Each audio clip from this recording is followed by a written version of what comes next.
Magandang araw po sa inyong lahat. Sa araw po na ito ay isa na namang kwento ng pakikipagsapalaran at kababalaghan ang aking ihahatid sa inyo. Ito ay kwento ng binatang si Goyong na ang tanging libangan ay ang pagtugtog ng gitara. Isang babae ang kanyang natipuhan, si Andrea. Kaya nga lamang ay maigpit ang pagtutol ng ama ng dalaga sa binatang si Goyong. Ayaw na ayaw nito sa binata, kundi ibang lalaki ang gusto nito para sa anak. Ngunit si Goyong ang gusto ng dalaga. Dahil nga ibang lalaki ang gusto ng ama ni Andrea para sa kanya, ay humingi siya ng tulong kay Goyong upang lumayo at makaiwas sa plano ng ama. Subalit hindi yun ang nangyari dahil nalaman yon ng ama ni Andrea na si Mang Tomas. Hanggang sa nalaman ni Goyong na ang lalaking ibig ni Mang Tomas para sa anak ay isang aswang pala na gabunan. Kaya kailangan gumawa ng paraan ni Goyong upang huwag mapahamak ang babaeng napupusuan. Subalit ano ang kanyang gagawin kung isang aswang na may kakaibang kakayahan ang kanyang karibal sa puso ng dalaga? Paano ito haharapin ni Goyong? Meron bang tutulong sa binata upang magtagumpay sa kanyang plano? O tuluyan nang mawawala si Andrea sa buhay ni Goyong? Ang sagot sa mga katanungang yan ang ating malalaman sa kabuuan ng kwentong aking ibabahagi sa inyo. Ngunit bago po ang lahat, mga idol, huwag po nating kalimutang mag-subscribe, mag-like at i-hit ang notification bell sa aking mga YouTube channel na The Voice Addict at Apong Isaak para sa mas marami pang makapigil hininga na kwentong aswang at katatakutan mula sa mundo ng kababalaghan. Umpisahan na po natin ang kwento. Mahalaga para sa binatang si Goyong ang pagsapit ng gabi dahil saya ang hatid nun sa kanya, lalo na kapag maliwanag ang sikat ng buwan. Pag-ibig ang kahulugan nun para sa binata. Kaya kahit medyo malamig ang gabi, ay naligo si Goyong. Pagkatapos maligo, ay pinili ang maayos niyang damit at pantalon. Naglagay pa ng gel sa kanyang itim na buhok at sinuklay yun ng maayos. Planchadong planchado. Nang mapatingin sa salaming nasa dingding, ay napangiti siya, sabay kindat sa salamin. Hanep ka talaga, Goyong. Ang super gwapo mo talaga. Super pogi. Ibang-iba ka talaga. Ang yummy mo. Biglang kumulog at kumidlat sa sinabing yon ng binata. Nagulat siya na napaurong pa sa pagkakatayo sa harap ng salamin. Saka napatingin sa may bintana at napasulyap sa labas. Kayo naman, nagbibiro lang naman yung tao eh. Siyempre wala namang ibang mag-aangat ng bangko ko kundi ako lang. Pagbigyan nyo na ako. Minsan lang naman nasabihin kong sobrang gwapo ko, magandang lalaki, simpatiko, artistahin, at kaibig-ibig. Bigla na namang kumidlat at kumulog ng malakas. Kaya lalong nagulat ang binata. Natabig din niya ang salamin na nakasabit sa dingding. Kaya nahulog yun at nabasag. Nako, yan na naman. Joke lang ho yun. Pagbigyan nyo na ako. Kayo naman masyado kayo mapagpatol. Sorry na. Oo na. Hindi na mauulit. Kayan tuloy, nabasag yung nag-iisang salamin namin. Nagmamadaling lumapit ng sandaling yon ang lola ni Goyong. Nakakunot ang noo na may pagtataka. Ano ba yung narinig kong nabasag, apo? Ay, nako po. Yung nag-iisa nating salamin na nakasabit sa dingding, nabasag na. Paano bang nabasag yan, Goyong? Ano bang ginawa mo? Aba, ewan ko po dyan. Bigla na lang pong natanggal sa pagkakasabit tapos nahulog Ano yan? May sariling buhay? Ganun po talaga nangyari, Lola Palome. Ano magagawa ko? Baka naman may espiritong nagalit dahil nagsasalita ka mag-isa, tapos puro kasinungalingan pa yung sinasabi mo. Po, Lola naman. Gumagawa naman po kayo ng kwento Apo, totoo yon. May espiritong nakatira sa mga salamin at nagagalit kapag kinakausap mo ito. Tapos hindi naman totoo ang sinasabi mo. Talaga po ba, Lola? Totoo yon? Ayaw mo pa rin bang maniwala? Hayad nga at nabasag na yung salamin. Kasi nga, napikon ng espiritong nakatira dyan. Ayaw kasi nila na nagsisinungaling ang taong kumakausap sa kanila. Sige na nga po. Kasalanan ko na kung kasalanan ko kung bakit nabasag ang salamin na yan. Di umaming ka rin. Kasi naman, Apo, huwag masyadong bilib sa sarili. Nakikita mo naman sa salamin ang totoo mong itsura. Lola, hindi naman ako pangit Saka sinabi ko lang yung nakita ko sa salamin, Oo, tama ka. Pero hindi ka rin naman saksakan ng gwapo. Medya-medya lang. Kung sa tubig, hindi mainit, hindi malamig, kundi maligamgam lamang. Si Lola talaga para namang hindi niyo ako apo niyan Goyong, Apo. Ang gusto ko lang ay maging totoo ka sa iyong sarili. Huwag masyadong inaangat ang iyong pagkatao. Teka nga pala, Lola. Saan ba ang punta niyo at bis na biso kayo? Parang ipinaligo niyo na po yata yung kulon Amoy babae ka sa kabaret yung nasa beer house. Abba ba? Di sa beer house. Si Lola talaga ang dami niyong alam. Natural, mas matanda ko sa'yo. Kaya marami akong nalalaman. Teka, ikaw, saan ka ba pupunta na ganitong oras? Abay gabi na. Manghahara na po ko, Lola. Nako, kaya naman pala. Umaalimbog na ang apo ko. At sagwa naman pakinggan po ng umaalimbong.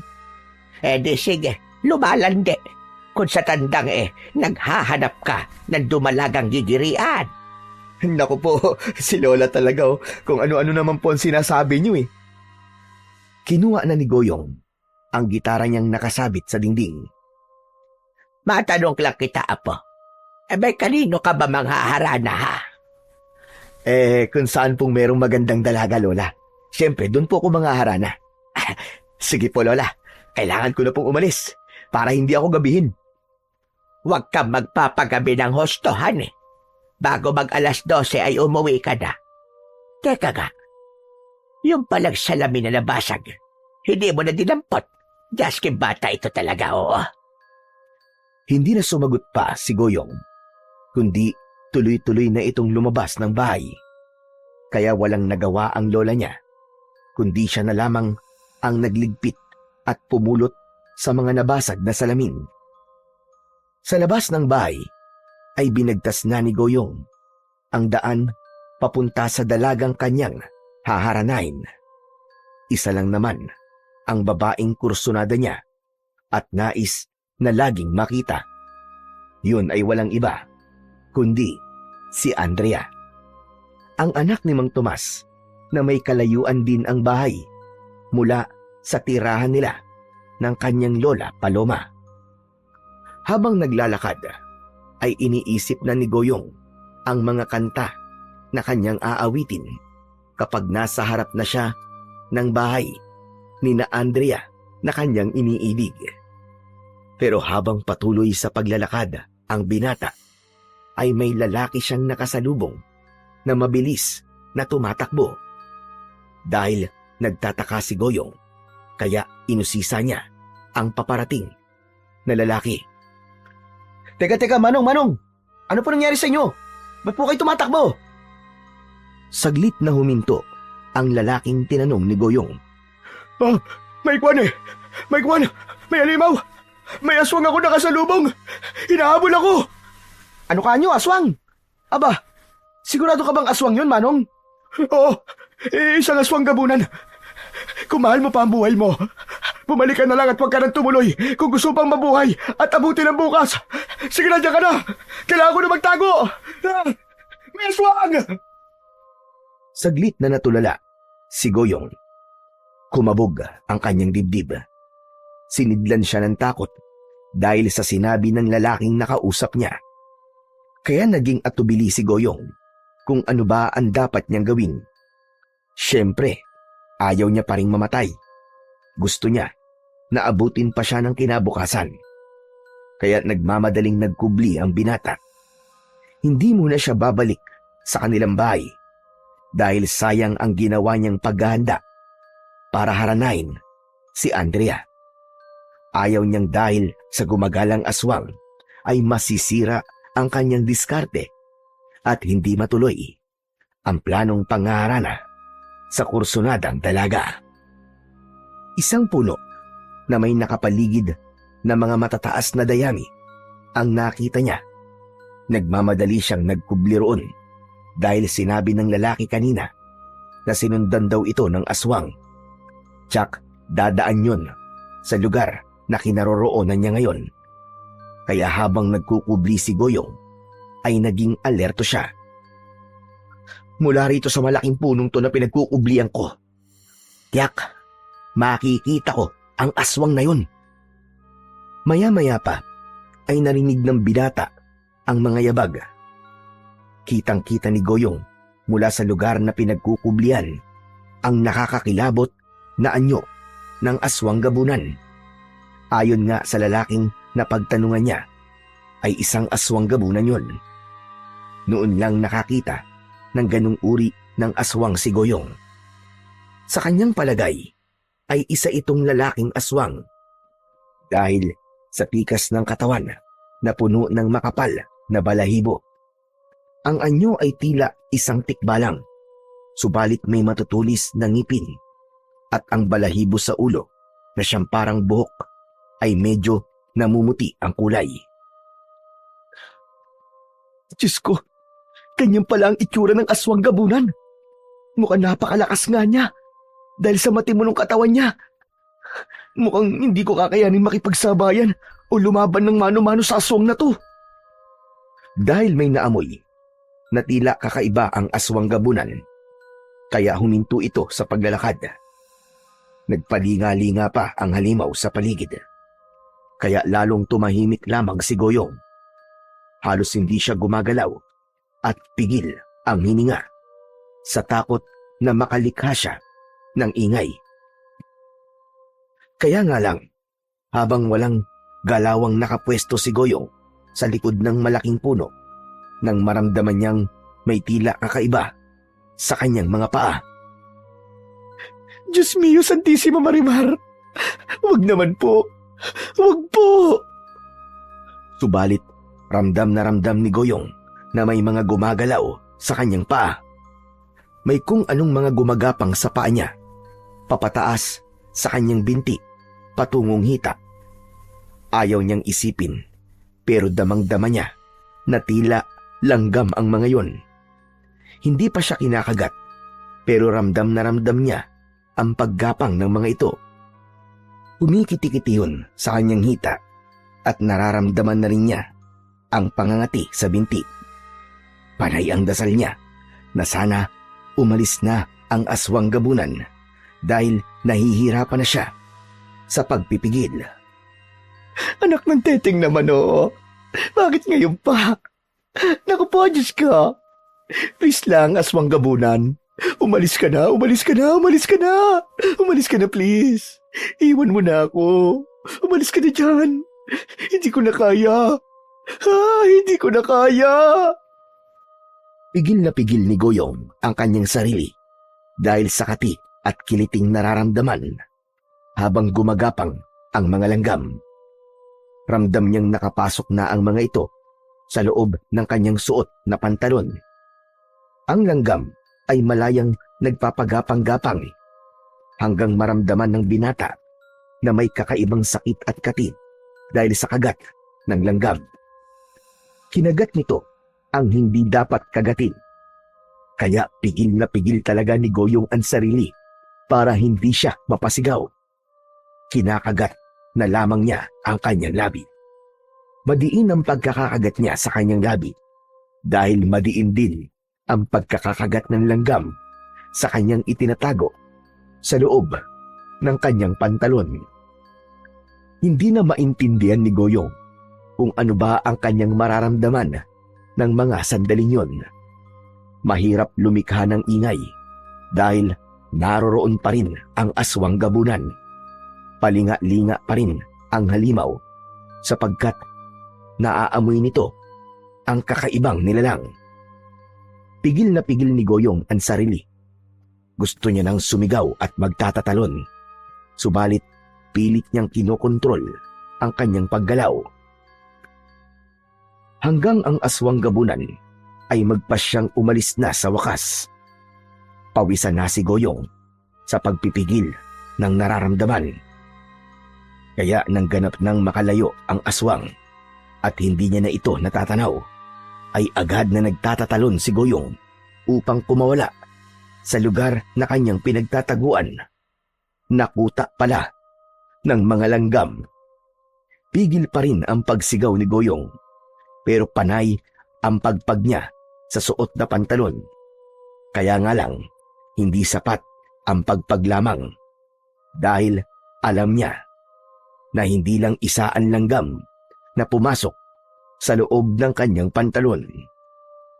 Kaya sumalampak na sa lupa si Goyong at hinubad na ang suot na pantalon dahil matindi na ang sakit na kanyang nararamdaman. Pinagpiestahan na ng mga langgam ang kanyang kayamanan. Mga walang iya kayo! Sa dami ng kakagatin nyo, talagang yung kwan ko pa ang pinagtripan yung mga hayop kayong langgam kayo. Ang liit-liit yun, sakit nyong kumagat. Kapit na kapit kayo ha? Ngayon lang ba kayo nakatikim ng itlog na maalat? Hirap si Goyong na alisin isa-isa ang langgam na kumagat sa kanyang kasalanan. Pero wala siyang magagawa, kundi manong-manong alisin yun at pagpagin. Sa wakas, natapos na ring alisin ni Goyong ang mga langgam na nagpagala-gala sa loob ng kanyang pantalon at nagtrip na papakin ang kanyang ari-arian.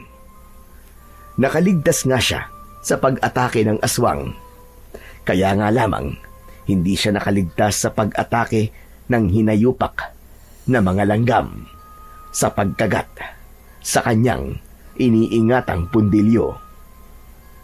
Pero hindi pa rin naging hadlang. Una ay ang aswang. Ikalawa ay ang mga langgam para hindi niya ituloy ang kanyang plano. Kahit kinakati siya, ay tumuloy pa rin siya sa bahay ni na Andrea na kanyang iniibig. Gagawin pa rin niya ang plano niyang haranahin ang dalaga.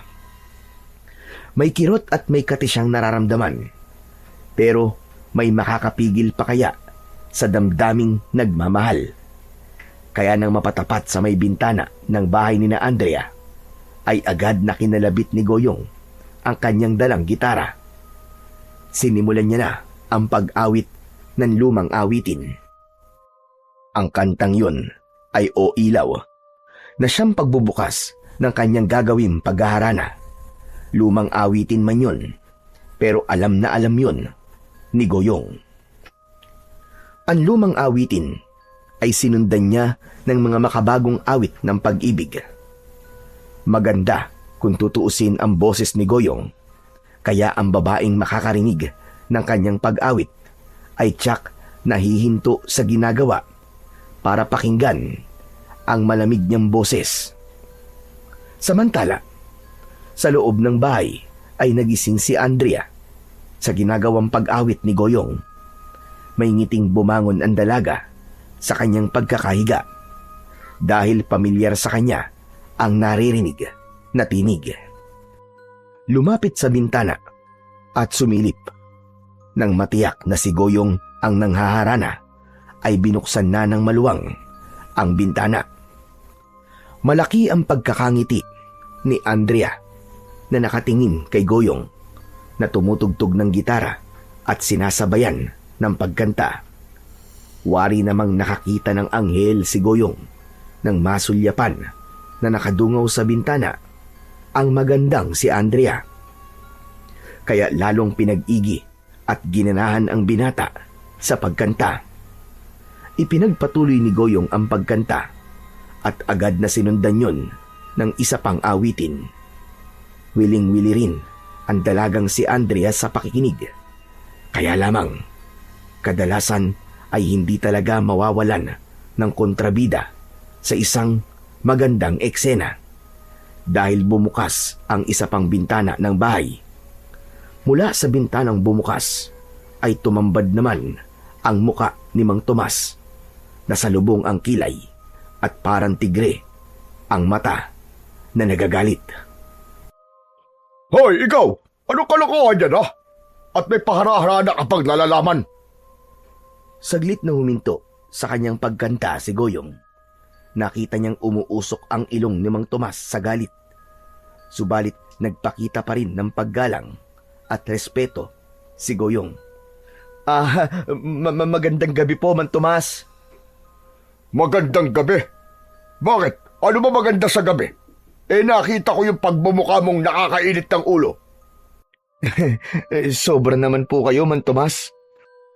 Anong sobra sinasabi mo? Talaga namang nakakainit ng ulo yung itsura mo. Ang kapal mo rin naman, ano? Ang lakas ng loob mong haranahin ang anak ko. Bakit po ba, Mang Tomas? Ayokong hinaharana mo si Andrea. Itay naman, wala pong masama sa ginagawa ni Goyong.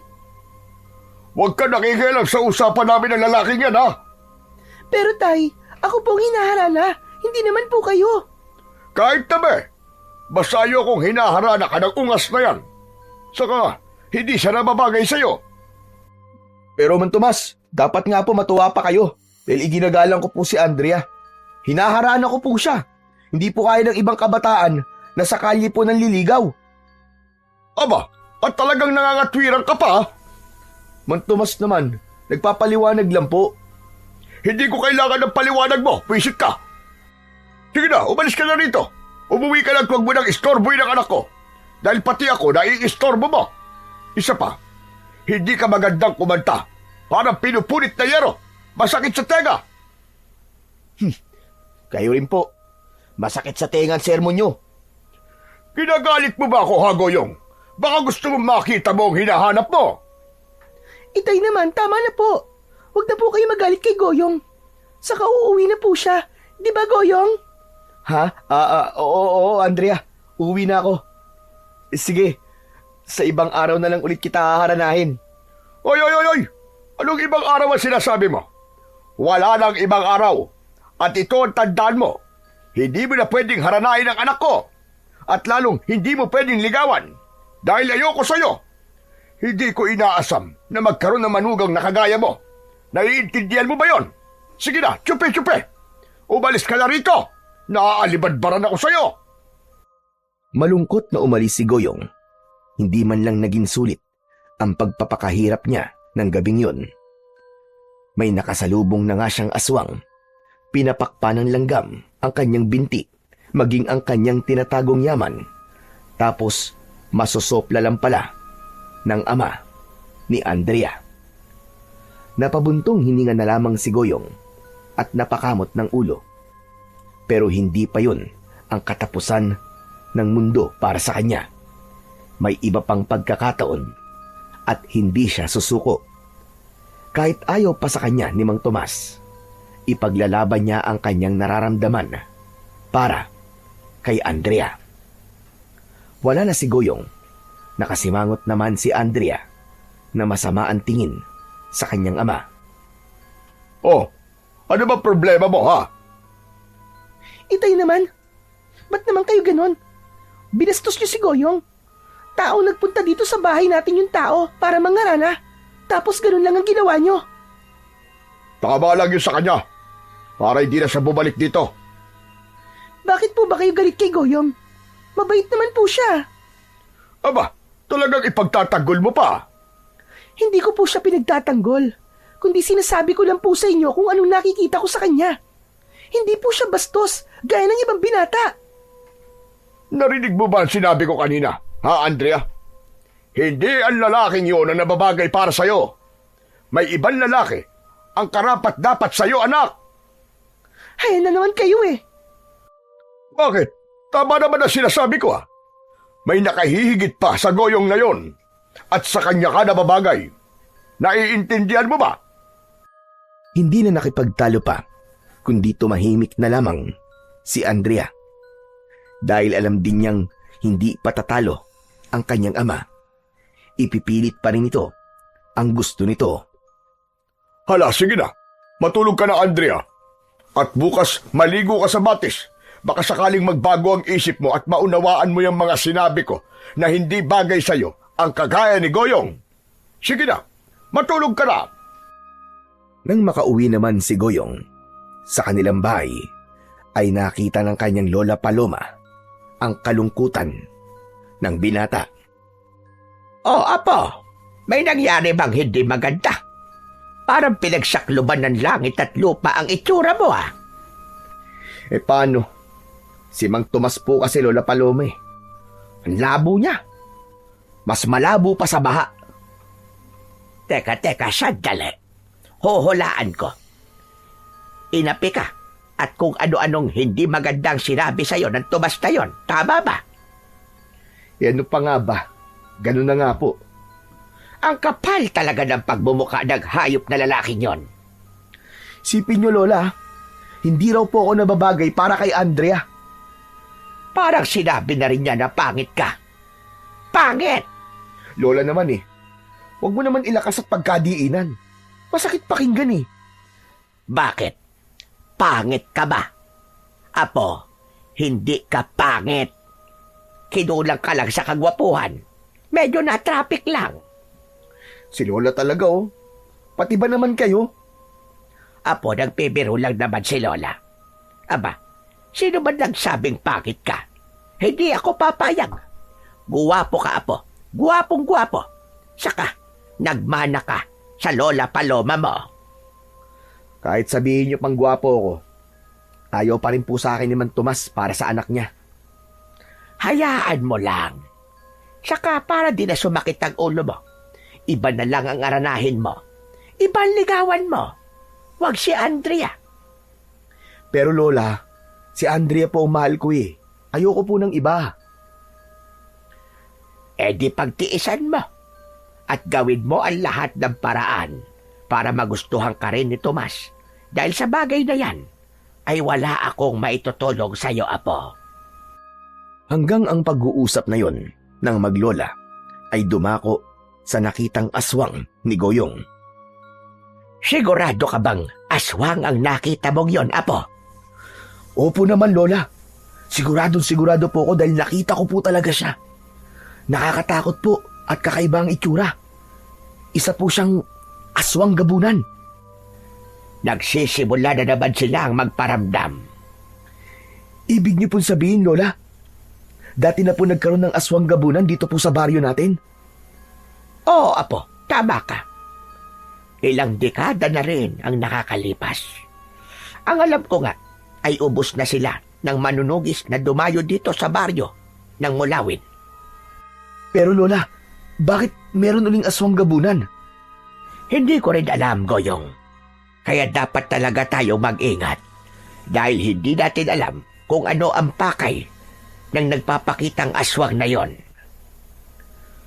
Kung hahayaan natin siyang gumala, malalagay po sa peligro mga taga rito sa baryo, Lola. Kaya nga kailangan ng bagong manunugis na papatay sa kanya. Dahil hindi pangkaraniwan ng aswang gabunan. Tanging manunugis lamang na pinagkakalooban ng pambihirang kakayahan ang maaaring tumapos sa kanya. Kung ganun, talaga palang delikado tayo. Kaya nga wala tayong ibang gagawin kundi ang mag-ingat at gawin ang lahat ng paraan para hindi tayo magawang pinsalain. Kinabukasan, maaga pa'y walang kamalay-malay sina Lola Paloma at Goyong na meron silang bisita.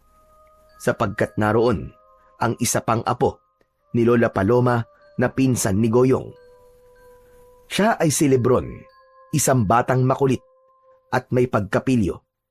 Hilig ni Lebron ang mang-good time at gumawa ng mga prank. Tuwang-tuwa siya kapag may kakilala o kaibigan siyang naniniwala sa kanyang kalokohan, gaya ng plano ng batang makulit ng umagang yun. Lola Paloma? Kuya Goyong! Gising! Gising po kayo! May saksakan po! May saksakan! Gising po kayo! Marami na pong duguan! Upungas-pungas na bumangon si Goyong. Maging si Lola Paloma ay nataranta sa sigaw ni Lebron na tila hindi rin niya malaman ang gagawin. Naku po!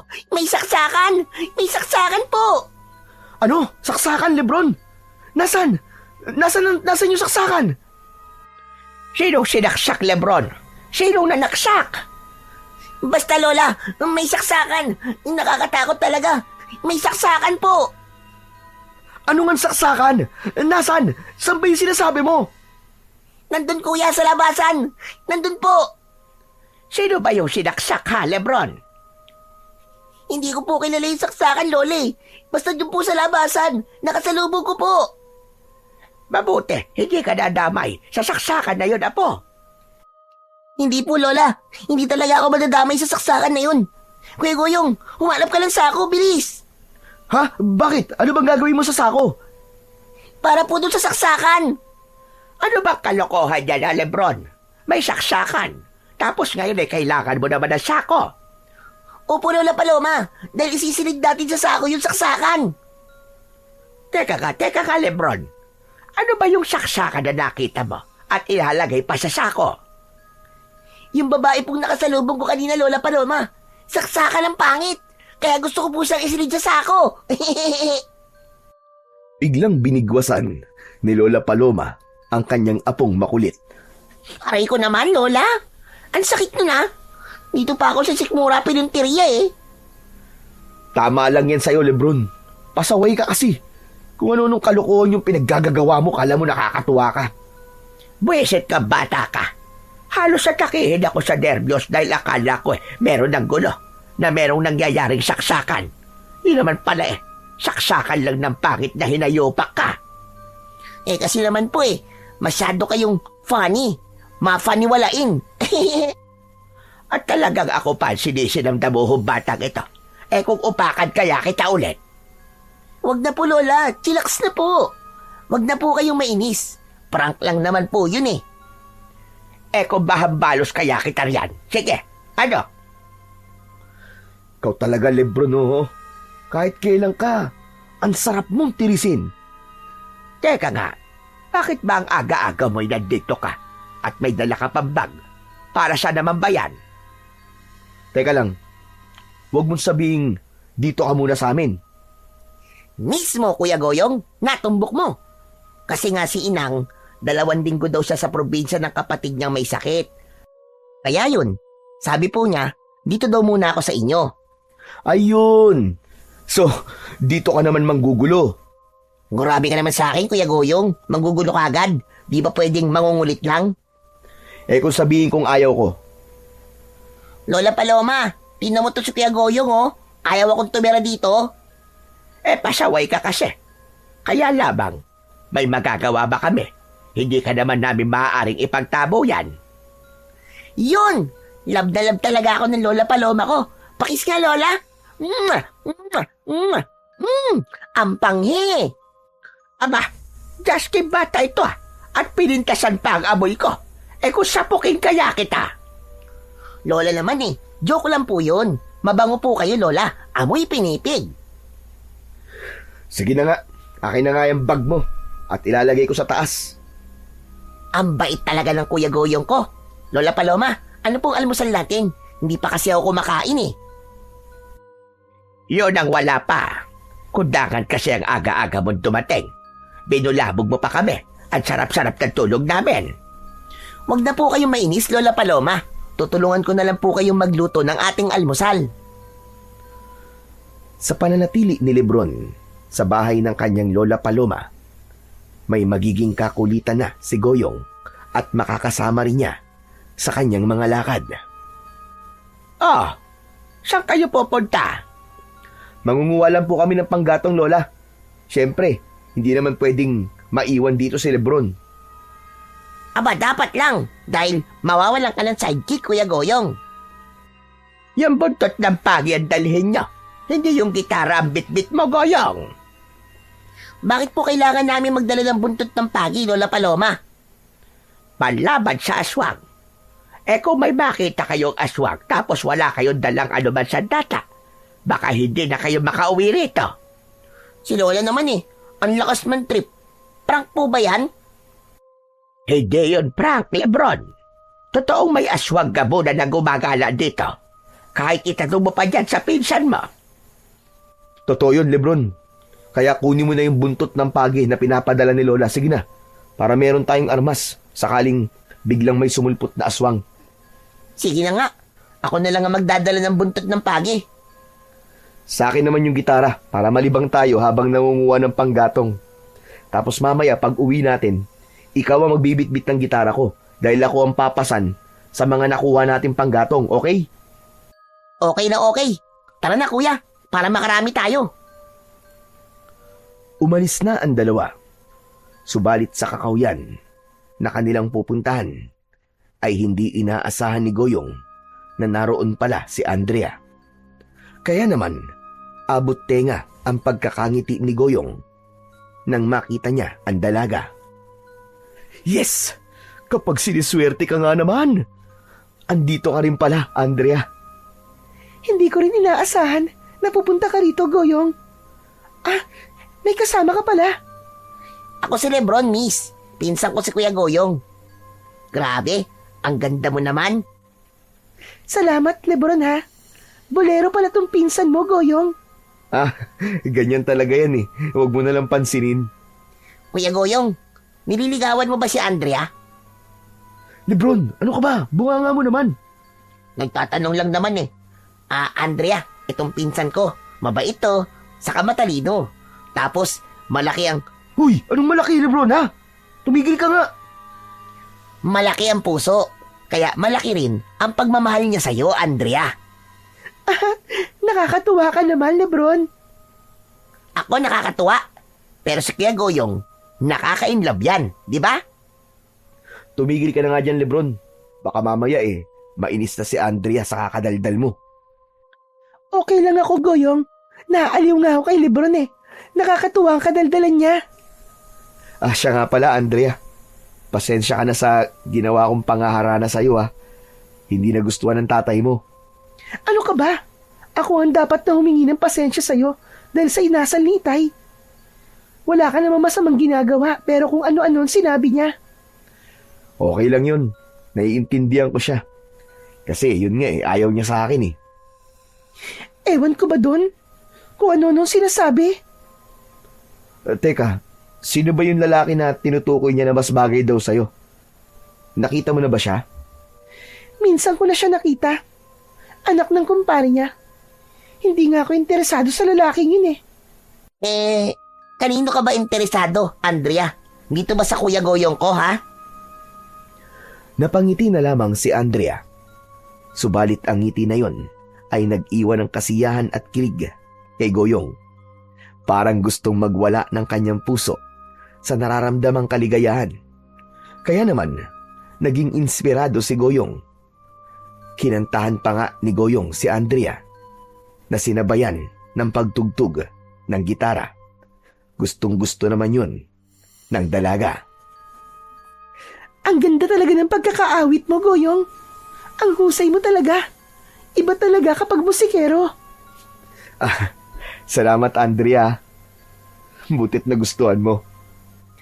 Kasi, inspirado si Kuya Goyong dahil isang napakagandang babae ang hinandugan niya ng kanyang kanta.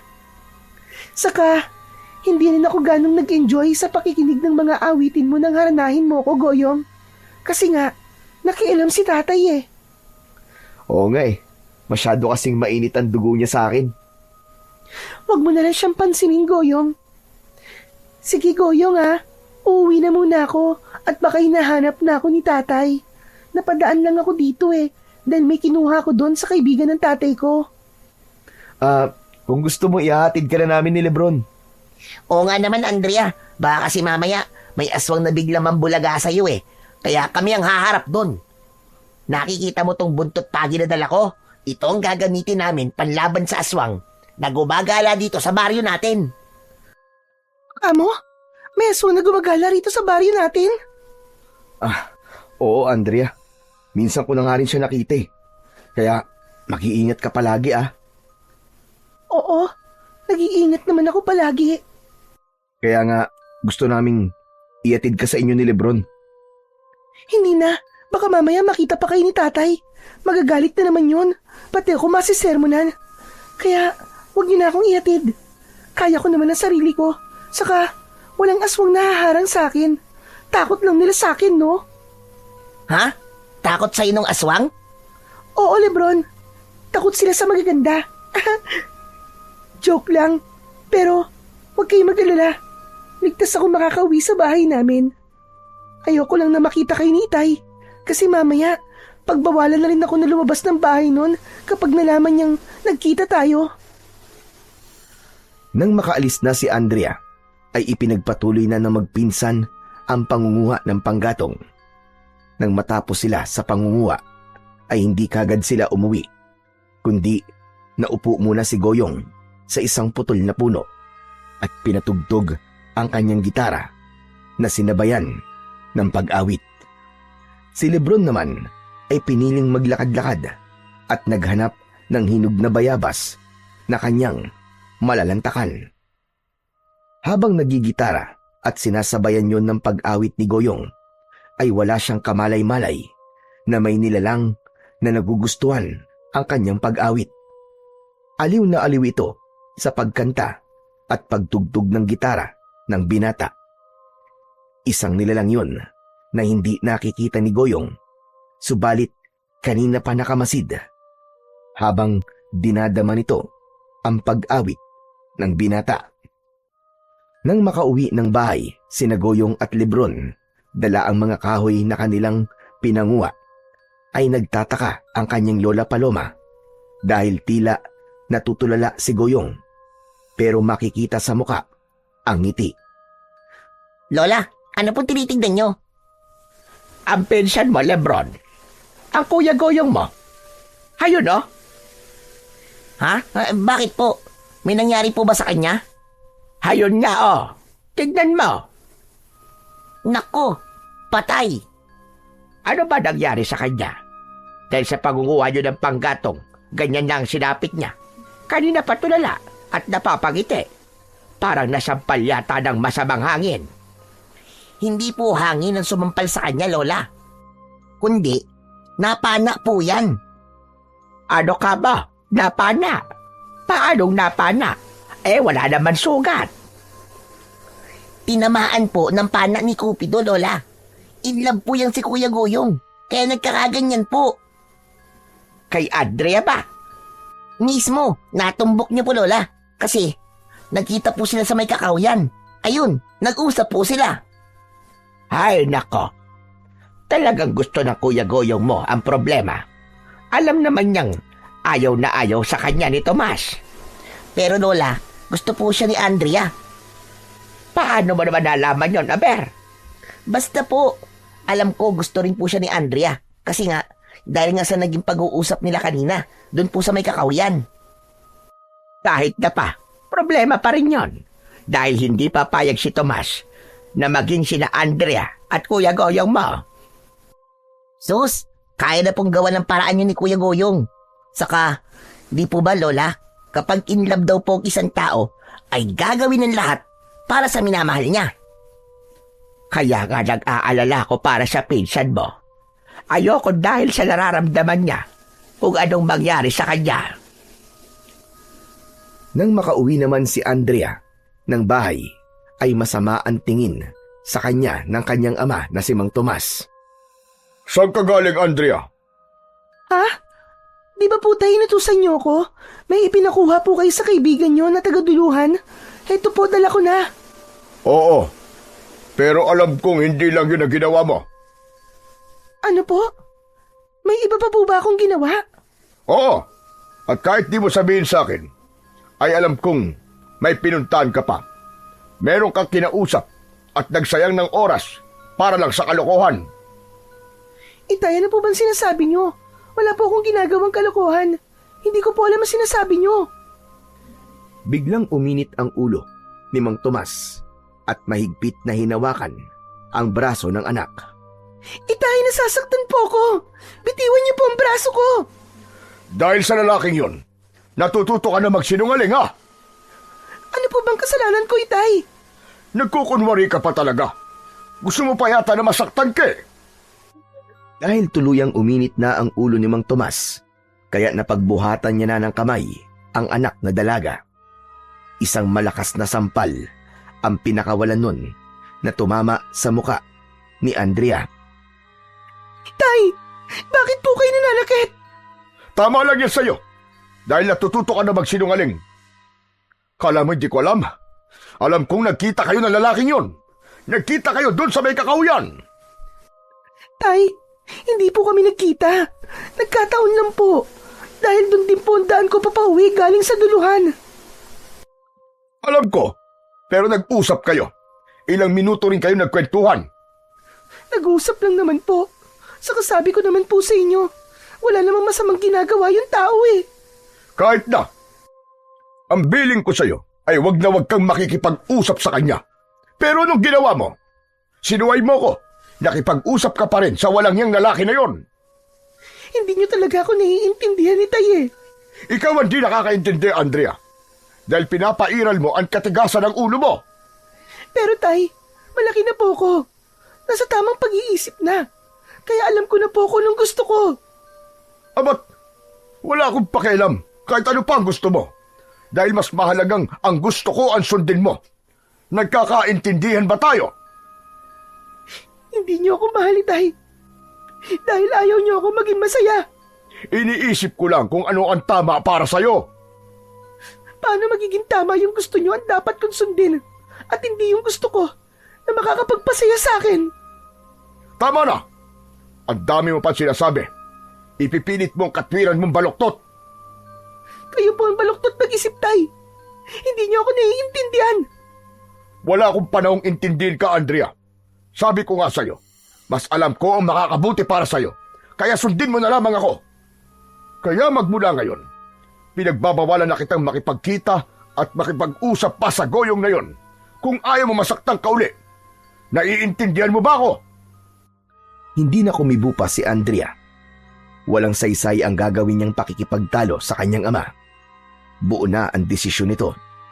Ang kagustuhan nito ang siyang masusunod at hinding-hindi siya pakikinggan. Kaya naman, masamang-masama ang loob ng dalaga. Dahil alam ni Mang Tomas na may katigasan ang ulo ng dalagang anak, kaya dapat niya nang gawin ang nararapat. Nagtungo siya sa lugar ni Milencio. Siya ang binatang inirereto ni Mang Tomas sa kanyang anak na si Andrea. Ang lalaking ito ang nais niyang mapangasawa ng kanyang anak na dalaga. Pero dati, pinagbabawalan mo ko ah. Sabi mo, wag muna. Nagbago na ang isip ko, Milencio. Kaya napagdesisyon ko na gusto kong magkaroon na kayo ng relasyon ni Andrea. Magandang balita yan para sa akin. Matagal ko nang gustong maging kami ng anak niyo Mang Tomas. Ngayon ay pumapayag na ako. Anumang oras ay maaari mo na siyang puntahan doon sa bahay. Para ligawan siya? Hindi na kailangan ng panliligaw dahil mula ngayon ay nobya mo na si Andrea. Ayos yun. Wala nang kahirap-hirap para ligawan ko siya. Kundi kayong tatay niya ang nagsabi na kami na ni Andrea. Oo, dahil alam kong mas bagay kayo ng anak ko. Mas gusto kong makita siya na ikaw ang kasama kaysa ang isang lalaking nanliligaw sa kanya. Si Goyong, ayoko sa taong yon. Huwag kayong mag-alala, Mang Tomas. Akong bahala kay Andrea.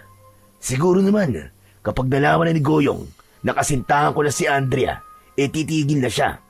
Hindi na siya magpapakita pa kay Andrea at lalayo na siya. Yun ang gusto ko sana mangyari. Kaya ikaw na ang bahala. Ipagkakatiwala ko sa iyo ang anak ko. At sa nakatakdang panahon, ay magiging asawa mo siya. Napangiti si Milencio sa sinabing yun ni Mang Tomas dahil yun din naman ang kanyang ibig na mangyari, ang mapangasawa si Andrea. Ang pakikipag-usap na yon ni Mang Tomas kay Milencio ay ipinaalam din kagad sa kanyang anak na dalaga. Ano ka mo, Itay? May darating akong bisita bukas. Oo, kaya maganda ka. Kailangan maging maayos ka sa pagharap sa kanya. Sino po ba siya?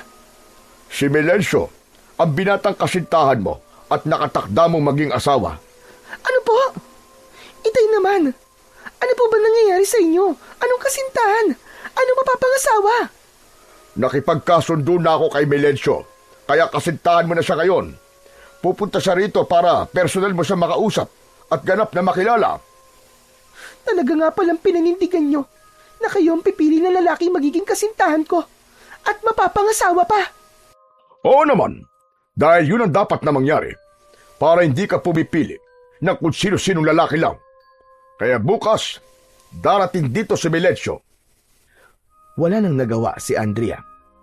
Kinabukasan ay hindi na siya pinayagan lumabas ng bahay ng kanyang ama. Nakabantay si Mang Tomas hanggang sa dumating si Milencio. May kung ano-ano pang dala na mga sariwang gulay si Milencio nang dumalaw sa bahay ni na Andrea. Asikasong-asikaso ito ng kanyang ama. Samantalang masamang-masama naman ang loob ni Andrea at nakasimangot pa ito nang dumating si Milencio.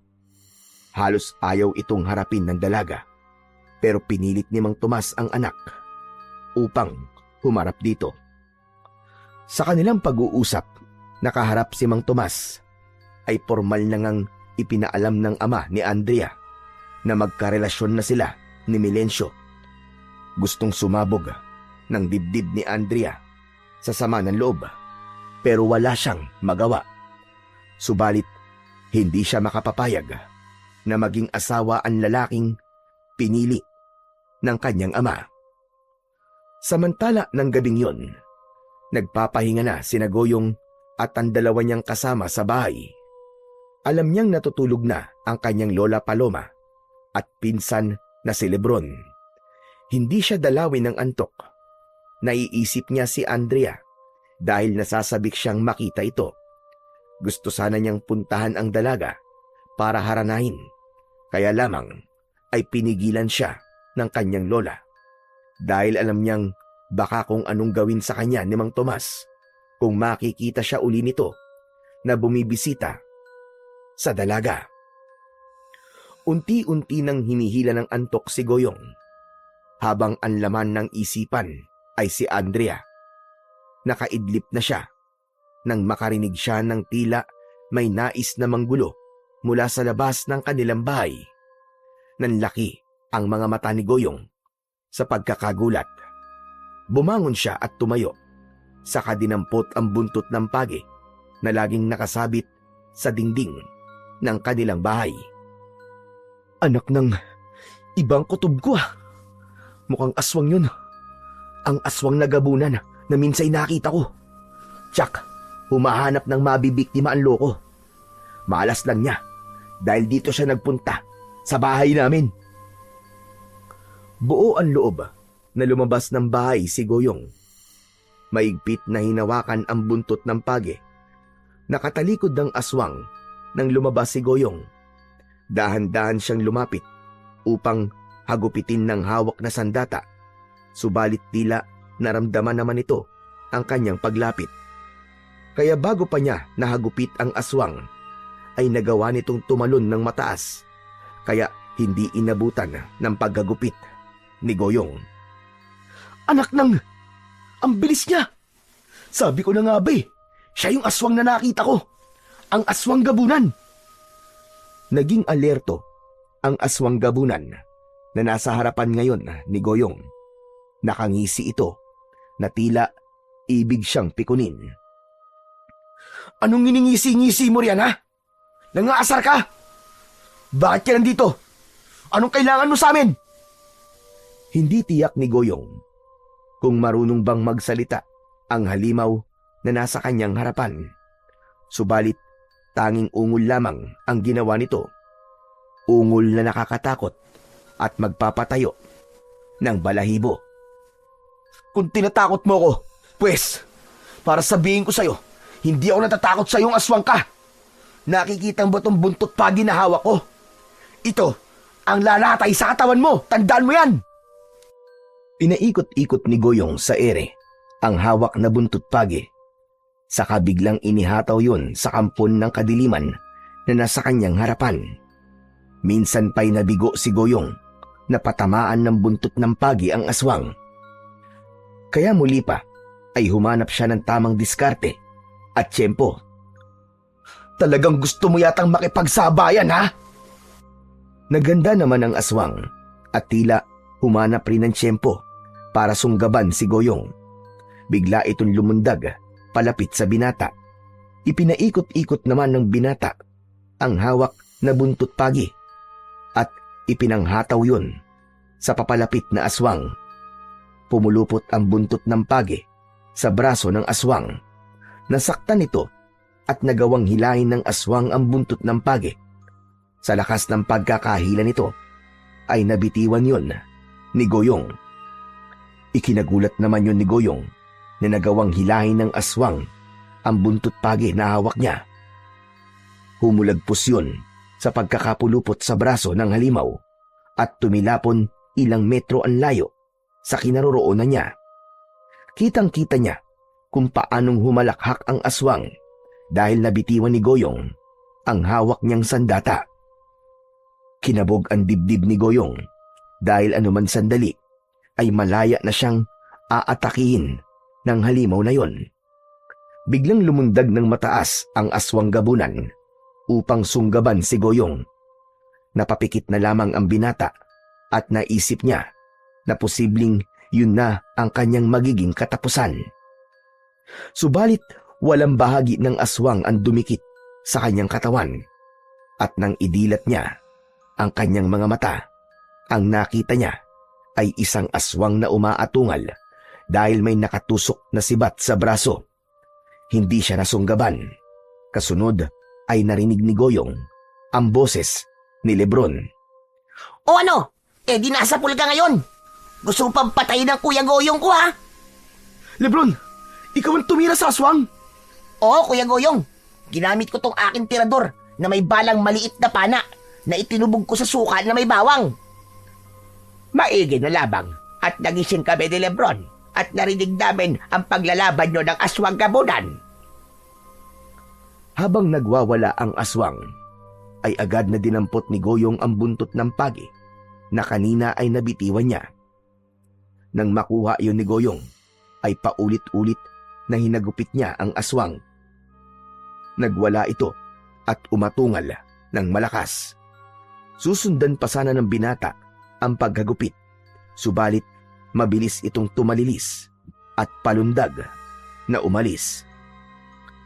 Hindi na nila nagawa pang sundan ang halimaw at hinayaan na lamang nilang umalis at mawala sa kadiliman.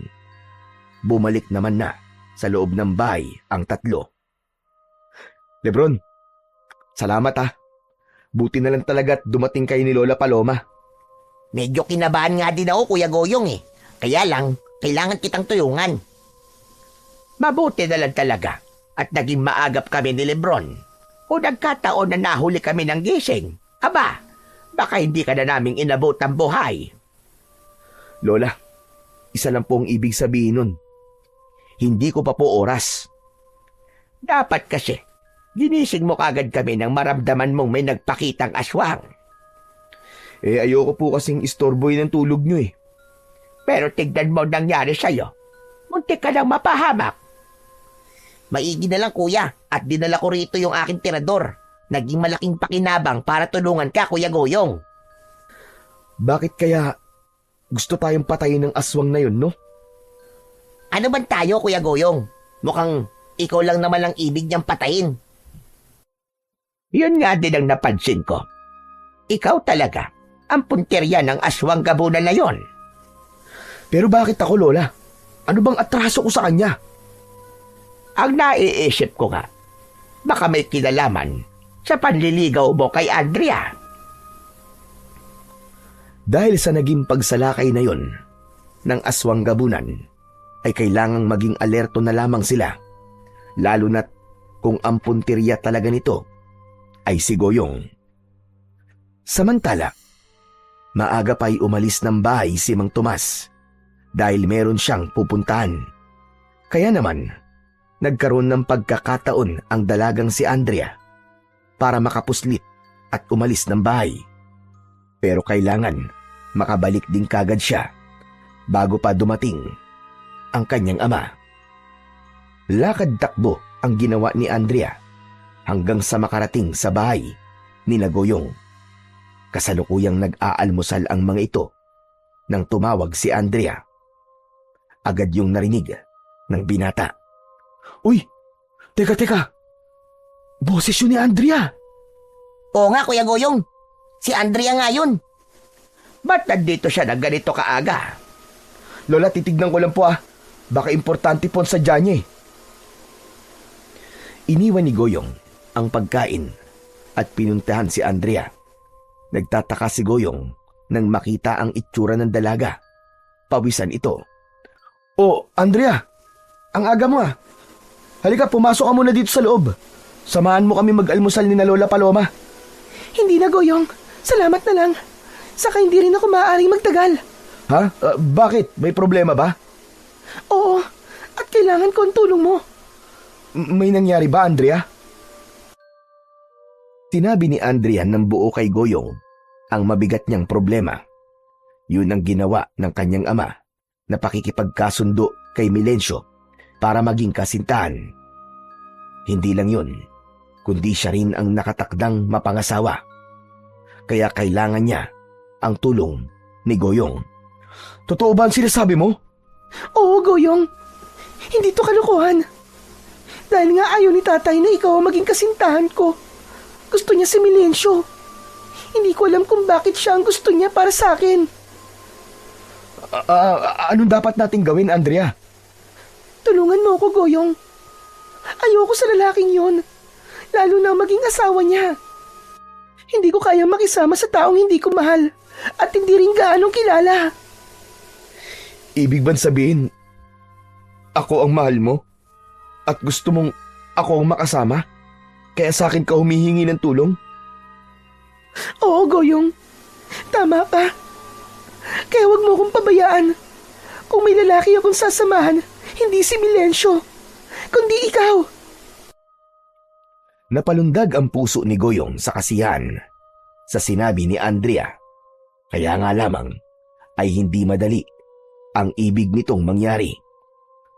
Matutulungan mo ba ako, Goyong? Kapag wala kang ginawa, mawawala na ako ng tuluyan sa'yo. Baka hindi na tayo magkita pa. Dahil pasasamahin na ako ni Itay kay Milencio. Kaya kung mahalaga ako sa'yo, kumilos ka, tulungan mo ako. Gagawa ka ng paraan. Hindi ka papayag na mapunta ako sa iba. Hindi kagad nakasagot si Goyong sa sinabi na yon ni Andrea. Pero hindi niya gugustuhin mapunta si Andrea kay Milencio. Mahal niya talaga ang dalaga at pangarap niyang makasama ito habang buhay. Si Andrea ang makakapagpasaya sa kanya. Wala nang panahon para mag-isip at maghintay ng sagot si Andrea. Ngayon din, kailangan ko ang sagot mo, Goyong. Kung di mo ako kayang tulungan, bahala na. Gagawa na lang ako ng ibang paraan. Hindi. Tutulungan kita, Andrea. Gagawa ako ng paraan. Diyos ko, salamat.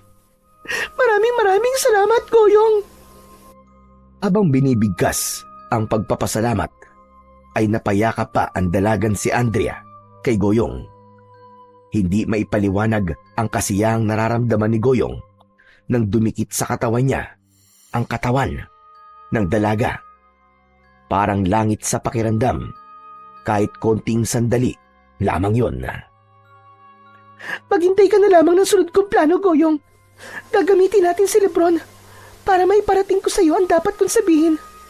Hindi mag-iisip ng kung ano si Itay, kapag si Lebron ang makakausap ko. O sige. Ako na ang bahalang kumausap sa pinsan ko. Hindi na ako magtatagal, Goyong. Kailangan ko na makauwi. Baka dumating na si Itay eh. Magagalit yon at baka kung anong gawin sa akin kapag dumating siyang wala ako sa bahay namin. Bago tuluyang umalis si Andrea, ay isang halik sa pisngi ang ibinigay ng dalaga kay Goyong bilang pasasalamat. Hindi makapaniwala si Goyong sa ginawa ng dalaga. Natulala ito na tila nanigas ang buong katawan. Nagmamadali namang umalis si Andrea. Nakatulala pa rin si Goyong nang lumabas ng bahay sina Lola Paloma at ang pinsan niyang si Lebron. Nakita nila si Goyong na tila estatwa at hindi na gumagalaw. Kuya Goyong! Hoy, Kuya Goyong! Ano nangyari sa'yo? Ayos ka lang ba? Goyong, apo. Hoy! Okay ka lang ba? Bakit hindi ka na kumikilos dyan? Parang nanigas ka. Parang nanigas nga po, Lola. Saka bakit hawak mo yung kwan mo, Kuya Goyong? Ano bang meron? Bakit parang lahat sa'yo naninigas at nakatayo pa yata? Nasaan na si Andrea? Akala ko ba nandito siya? Sabi mo siya'y tumatawag dito sa labas, hindi ba? Aba. Parang wala pa rin sa katinuan tong si Kuya Goyong ah. Teka nga. Isang malakas na pitik ang pinakawalan ng makulit na batang si Lebron. Pinitik nito ang hawak-hawak ni Goyong na pundilyo. Aray ko! Aray! Ano ka ba, Lebron? Ba't mo pinitik ang kwan ko? Ikaw buwisit ka talaga, kukutosan kita eh. Para matauhan ka, Kuya. Kasi kanina ka patulala eh. Tapos hawak-hawak mo pa yan. Bakit ba, Goyong? Ano ba nangyari? Mamaya ko na lang po sasabihin sa inyo, Lola Paloma. Hayaan niyo po munang namnamin ko ang nangyari kanina habang nandito po si Andrea. Nang handa nang magkwento si Goyong, ay sinabi niya sa kanyang lola ang mga sinabi ng dalaga at ang paghingi sa kanya ng tulong. Habang nakikinig naman ang batang makulit na si Lebron. Ang bihira. Hindi madali ang ibig niyang mangyari, apo. Oo nga po, Lola eh. Parang mag-aasawa na rin si Kuya Goyong kapag ganun. Ganun nga ang magyayari. Dahil aalis na sa kanila si Andrea at sasama na siya sa'yo. Lola, hindi ko pwedeng pabayaan si Andrea. Ikaw ang tatanungin ko. Handa ka ba? Hindi madali yan, apo. Dahil si Tomas ang makakalaban mo. Pati na rin yung lalaking gusto ng tatay ni Andrea para sa kanya. Milencio po ang pangalan ng lalaki, Lola. Tiyak, magagalit sa'yo yung Milencio na yon. Malamang hindi rin yung papayag na maagaw mo sa kanya si Andrea. Nakahanda po ako, Lola. Apo, pag-isipan mo muna yung maigi. Baka ikapahamak mo lang yan. Hindi sa ayaw ko kay Andrea, ha? Alam kong mahal na mahal mo siya at magiging masaya ka sa kanya. Kaya lang, paano kung buhay mo naman na magiging kapalit ng gagawin mo? Hindi pa nga po tapos yung pagsugod ng aswang na yun dahil babalik pa yun dito sa atin tapos, hayan, may bago ka na naman problema, Kuya Goyong. Pero Lebron, masayang problema naman tong dumating, no? Masayang problema? Paano magiging masaya kung sabi nga ni Lola ay pwede ka mapahamak? Ano ka ba? Tungkol to kay Andrea. Makakasama ko na siya palagi dahil aalis na siya sa kanila. Ililigtas ko siya. Ay nako, sige na nga, bahala ka nga Kuya Goyong. Saka kailangan ko rin ng tulong mo, Lebron. Ano? Idadamay mo pa ako sa problema mong yan? Lebron, ikaw lang ang makakatulong sa amin ni Andrea. Kaya huwag ka na magreklamo. Magkakampi naman tayo, di ba? Saka syempre, ayaw mong may masamang mangyari sa akin. Oo naman, syempre. Kaya nga dapat mo akong tulungan. Okay? Kaya nga ng mga sumunod na araw, ay pinapunta ni Goyong si Lebron malapit sa bahay ni na Andrea. Dahil bata pa, ay walang pakialam si Mang Tomas nang makita na may batang kausap ang anak ng dalaga. Hetong sulat ko, Lebron. Ibigay mo yan kay Goyong. Oo, Andrea. Makakarating to kay Kuya Goyong. Nakasulat dyan kung anong dapat namin gawin, ha? Ako na ang bahala rito. Basta mag-iingat ka, ha? Oo, Lebron. Salamat sa'yo. Basta para sa inyo ni Kuya Goyong, andito lang ako. Laging handang tumulong sa inyo. Natanggap ni Goyong ang sulat na binigay ni Andrea. Nakadetalye sa sulat kung kailan, anong oras at saan lugar sila magkikita. Nakapagpasya na ang dalaga na aalis na sa poder ng kanyang ama. Ayaw rin niya na lagi siyang pinupuntahan ni Milencio. Naririnig din niya na pinagpaplanuhan na rin ng kanyang ama at ni Milencio ang kanilang nalalapit na pagpapakasal. Hinding-hindi siya papayag na makasal sa lalaking hindi naman niya gusto. Samantala, ang sulat na yun ay nagbigay ng lalo pang pag-aalala kay Goyong dahil isa lang ang ibig sabihin nun. Makikisama na sa kanya si Andrea. Kailangan niyang gawin yon para iligtas ang babaeng mahal niya. Kaya paglipas ng mga araw ay naging mabigat sa isipan ni Goyong ang tungkol sa bagay na yon. Kapag ganung may problema siya, ang tanging nagiging aliwan niya at nagpapagaan sa kanyang problema ay ang paggigitara. Dinadaan niya sa pagkanta at pagtugtog ang problemang dinadala. Kaya ng araw na yon ay nagpunta sa kakahuyan si Goyong, dala ang gitara upang magpalipas ng oras. Nakita niya ang isang putol na katawan ng puno na maaari niyang maupuan. Naupo roon ang binata at sinimulang kalabitin ang kwerdas ng gitara. Isang love song ang kanyang tinugtog na sinabayan niya ng pagkanta. Kahit paano ay may ibubuga talaga sa pagkanta si Goyong. Nasa tono ang kanyang malamig na boses. Nagpatuloy siya sa pagtugtog at pagkanta. Kung mapapakinggan lang ang awitin ni Goyong, ay mararamdaman na nagmumulayon sa kanyang puso. Habang patuloy na umaawit si Goyong, ay nakikinig naman ang nilalang na minsan nang nakarinig at humanga sa pag-awit at pagtugtog ng binata. Isang maliit na nilalang na naaaliw sa pag-awit ng binata. Lumabas ito sa kanyang pinagtataguan at lumapit kay Goyong. Naupo sa isang sanga ng halaman na malapit sa binata. Hindi siya napapansin ni Goyong dahil nakapikit ang mga mata nito habang tumutugtog ng gitara na sinasabayan ng pag-awit. Matapos kumanta ni Goyong, ay idinilat niya ang kanyang mga mata. Nahulog sa kanyang kinauupo ang putol na puno, ang binata. Sa gulat at pati hayang bumagsak sa damuhan, nakita kasi niya ang isang diwende na titig sa kanya. Diyos ko po! Sino ka? Huwag mo akong gagawa na masama, ha? Alam kong makapangyarihan ka. Maawa ka sa akin. Anong akala mo sa akin? Masamang nilalang? Hindi ako ganun. Mabuting diwendi ako. Ako nga pala si Dorapino. At ikaw naman si Goyong, di ba? Kilala na kita. Dahil madalas ka rito sa kakahuyan. Pero, bakit nagpakita ka sa akin? Anong kailangan mo, Dorapino? Sobra kasi ako naaaliw sa iyong pagkanta. Napakaganda lang yung tinig. Nanonood sa damdamin ko ang mga awitin mo. Lalo na't awit yun ng pag-ibig. Salamat naman. At natutuwa ko na nagugustuhan mo ang pag-awit ko. Pero sa pagkanta mo ngayon, ay nararamdaman ko na may mabigat kang problema, Goyong. Oo, tama ka, Dwarpino.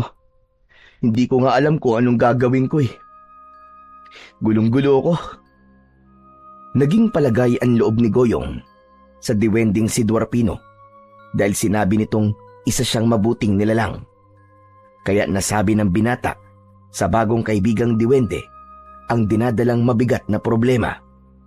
Hindi niya alam kung anong gagawin at paano matutulungan si Andrea. Huwag kang mag-alala, Goyong. Akong bahala sa'yo.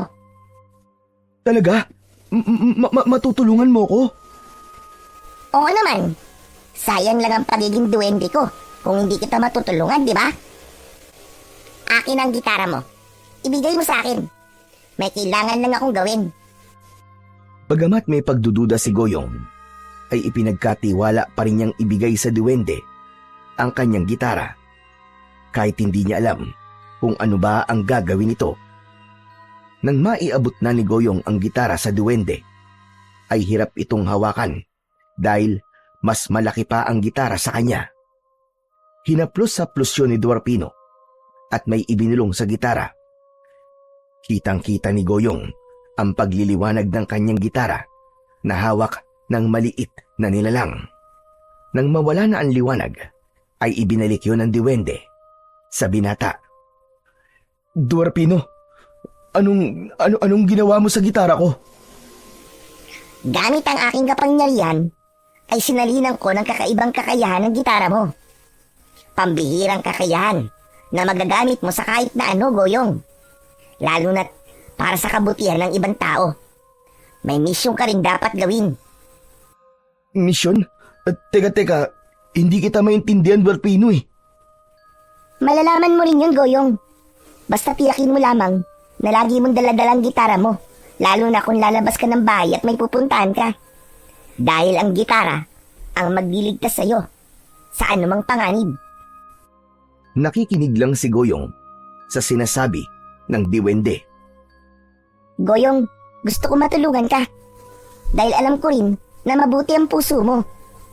Isa pa, sabi ko nga, pinahanga mo ko dahil sa husay mong tumugtog at kumanta. Kaya nakuha mo ang paghanga ko. Kaya magkaibigan na tayo. At bilang magkaibigan, gusto ko matulungan ka sa problema mo. Pagkatapos ng pag-uusap na yon, ay bigla na lamang naglaho ang diwende. Pinagmasdan naman ni Goyong ang kanyang gitara. Sinimulan niyang kalabitin yon upang tumugtog ng musika. Sa bawat pagkalabit ni Goyong sa gitara, ay may nararamdaman siyang kakaibang enerhiya na pumapasok sa kanyang katawan. May taglay na kakaibang init at lakas ang enerhiya na yon na hindi niya kayang ipaliwanag. Samantala, muling dumalaw ang lalaking si Milencio sa bahay ni na Andrea. Napilitang makipag-usap ang dalaga upang hindi magalit ang kanyang ama. Pilit na pilit ang pagharap niya sa lalaking hindi niya gusto. Habang kaharap ni Andrea si Milencio, ay isang bagay ang nasa isipan niya. Ilang araw na lang ang kanyang ipaghihintay dahil gagawin na niya ang usapan nilang pagkikita ni Goyong. Ganap na siyang aalis para iwan ng ama at huwag matuloy ang anumang plano nito. Nang magpasyang uuwi na si Milencio, ay pumasok na sa kanyang kwarto ang dalagang si Andrea. Subalit paglabas ng bahay ni Milencio, ay sinundan siya ni Tomas. May kailangan ka pa ba sa akin, Haman Tomas? Oo, Milencio. Hindi ko kasi maaaring sabihin sa'yo. Nakaharap ang anak ko. Ano yun, Man Tomas? Makinig kang maigi sa sasabihin ko.